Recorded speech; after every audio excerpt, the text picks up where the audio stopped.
நீங்க வச்சுட்டு போன கடனுக்கு 1.4 லட்சம் கோடி ரூபாய் வட்டி கட்டி கொண்டிருக்கக்கூடிய ஆட்சி. யார் கடனை பற்றி பேசுகிறீர்கள்? நான் கடனை பத்தி சொல்றேன். உட்காருங்க சார். நான் கடனை பத்தி, நீங்க வச்சிருக்க கடனை பத்தி விவரங்கள் இருக்கு. நான் சொல்ல கடமைப்பட்டிருக்கிறேன். பல முறை நான் அதைத்தான் சொல்றேன் சார். அப்சல்யூட் நம்பர்ல பேசணும், நான் அப்சல்யூட் நம்பர்ல பேச தயாரா இருக்கேன். நீங்க எவ்வளவு வச்சுட்டு போயிருக்கீங்க நான் திருப்பி சொல்றேன். என்ன அளவுல விகிதாச்சாரம் உங்க ஆட்சியில் எப்படி வச்சிருந்தீங்க சொல்றேன். நான் கேட்டுக்கோங்க. 2016-17 முதல் 2020-21 வரையிலான ஆண்டுகளில் மொத்த கடன் இருப்பானது 128% உங்களுடைய ஆட்சியிலே அது வளர்ந்திருக்கிறது. 2011-12 முதல் 2015-16 வரை ஆட்சி காலத்தினுடைய தொடக்கத்தில் 1,01,349 கோடி. அடுத்து அந்த ஆட்சியுடைய முடியும் போது 2,11,066. எவ்வளவு போச்சு? 108% உயர்ந்திருக்கு. 2016-17 இருந்து 2020-21 இந்த ஆட்சியினுடைய தொடக்கத்தில் 2,11,060 முதல்ல முடிச்சுட்டு போனாங்க இல்லையா அம்மையாருடைய ஆட்சி காலத்தில்.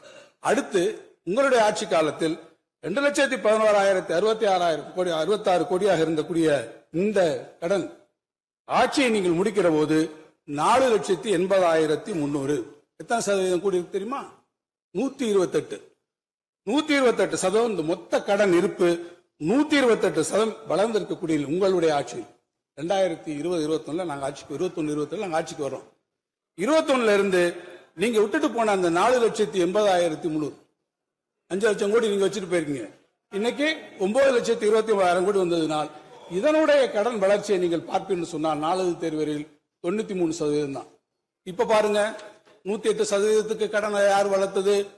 128% யார் கடனுடைய ஒட்டுமொத்தத்தை கூட்டி போனது? 128 அதிகமா 93 அதிகமா?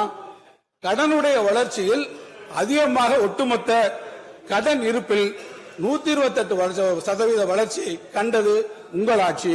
எனவே கடன் பற்றி சொல்வதற்கு தார்மீக கடமைகள் இல்லை. இன்னும் உங்களை ஒரு சொல்றேன். திருப்பி நான் அப்சல்யூட் நம்பர்ல நாம பேசுறதை விட நான் இன்னொன்று சொல்லுவேன். பொதுவாக நம்முடைய தமிழ்நாட்டை பொறுத்த மட்டில் நம்முடைய நிதி நிர்வாகம் இதற்கு காரணமாக இல்லை. தொடர்ச்சியாக காரணம் உங்களுக்கு. இப்ப நீங்க போய் சேர்ந்திருக்கீங்க பாருங்க. சேராத இடந்தனிலே சேர வேண்டாம் என்று சொன்னார்கள்.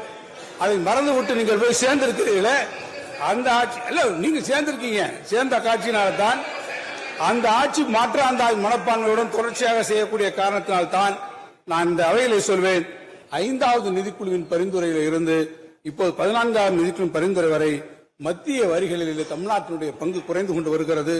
அதனால்தான் நம்ம நிகர பொது கடன்களை பார்வையில் சொன்னால் இந்த வரி பங்கீடு என்பது 32% கீழே குறைந்திருக்கிறது.